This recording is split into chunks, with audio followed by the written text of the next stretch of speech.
nation's commercial capital. This is the news at 10, live from Channels Television. Reporting tonight, Ijoma Oyato. Hello and welcome. Tonight, twin bomb explosions hit a market in central Jos. 46 people killed. State emergency agencies put death toll at over 100.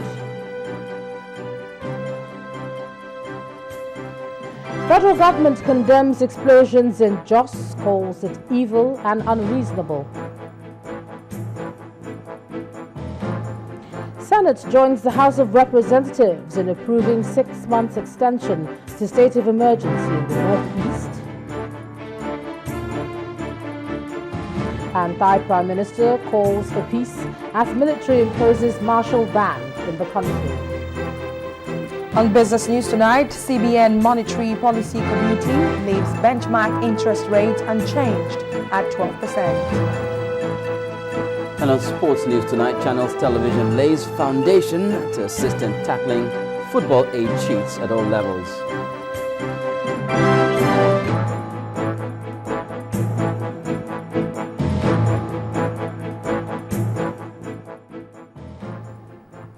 Two explosions wreaked havoc on the city of Jos today, leaving 46 people dead. The explosions are said to have been caused by an improvised explosive device which went off in the busy main market near a railway terminal in central Jos.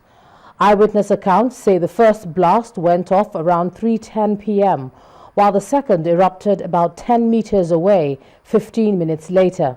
Now, while the police say 46 people lost their lives, the state emergency agencies put the death toll at about 180.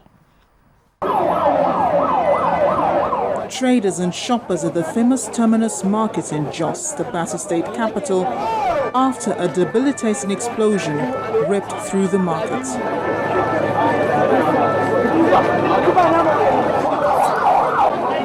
The incident shattered the peace and tranquility of the area, making everyone scamper for safety.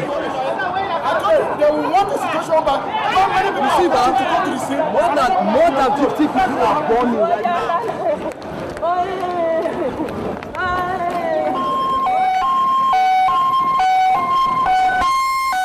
Moments after, security operatives and men of the Plateau State Fire Service arrive at the scene, trying to take charge. But while they're at it, another explosion occurs. It's only 3 of us that start packing the dead bodies. The ones that are broken, the ones that are dead already, all we pack them together to the Jankwano. And the other ones, the ones who can pack, we pack them to Jankwano. And the other ones who are dead, we left them there before. Like how many people did you pack? We left, the people who left here are so many. Because the bomb blast, when the first one is blue, then the other one, it was a Toyota, this thing there, a Sienna at the downside. There was a Sienna at the downside.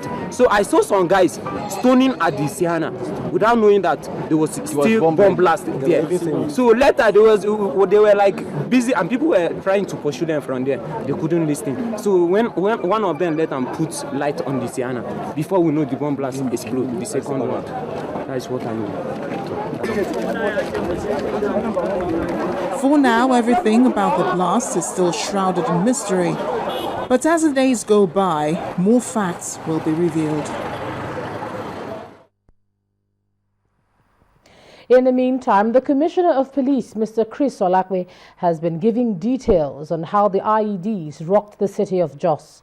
He told journalists that clearly, from his investigation, it was a suicide bombing.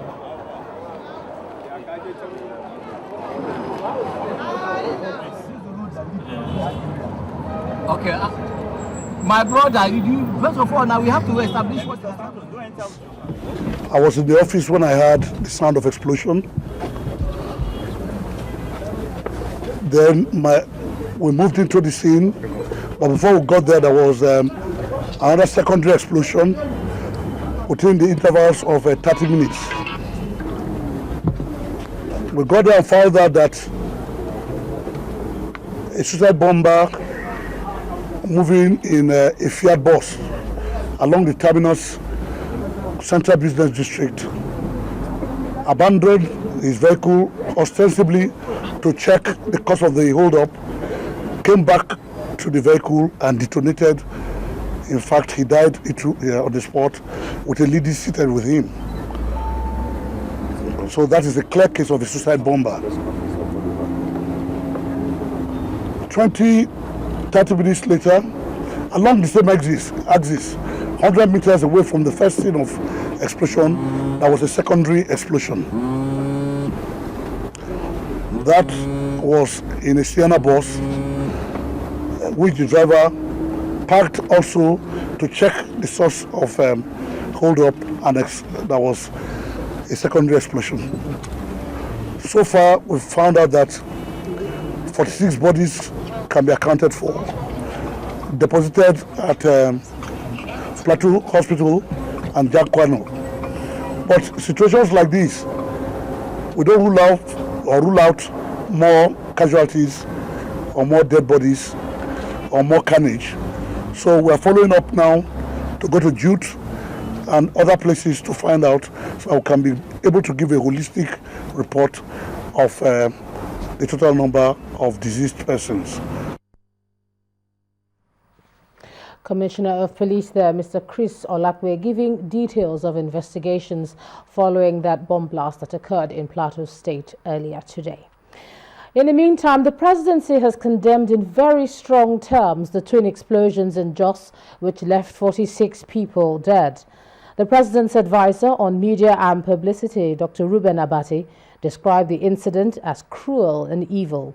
Our State House correspondent Chukuma Onekusi reports. Just as Nigeria is trying to recover the over 200 Nigerian school girls abducted by the Boko Haram terror group, another bomb blast occurred in Jos, the Plateau State capital, and that's the first issue addressed here in this press conference. President Goodluck Ebele Jonathan strongly condemns the bomb blast in Jos, Plateau State. He has described the perpetrators of this tragic assault on human freedom as cruel and evil. He has also directed all relevant agencies to mobilize support and relief efforts in aid of the victims. The President extends his heartfelt sympathies to the affected families and persons. President Jonathan would like to assure all Nigerians that this government remains fully committed to winning the war against terror. And this administration will not be cowed by the antics of enemies of human progress and civilization. The 5-point resolutions reached at the Paris summit are very important to President Jonathan in the fight against terror. The president directed all relevant agencies to intensify emergency relief assistance, rapid need assistance, and safety of schools. Every necessary measure should be taken to find the schoolgirls abducted by the Boko Haram terrorists from Government Girls Secondary School Chibok, Borno State, on 14th April 2014. That Nigeria and other countries in the sub-region will continue to cooperate and coordinate efforts to combat the Boko Haram menace.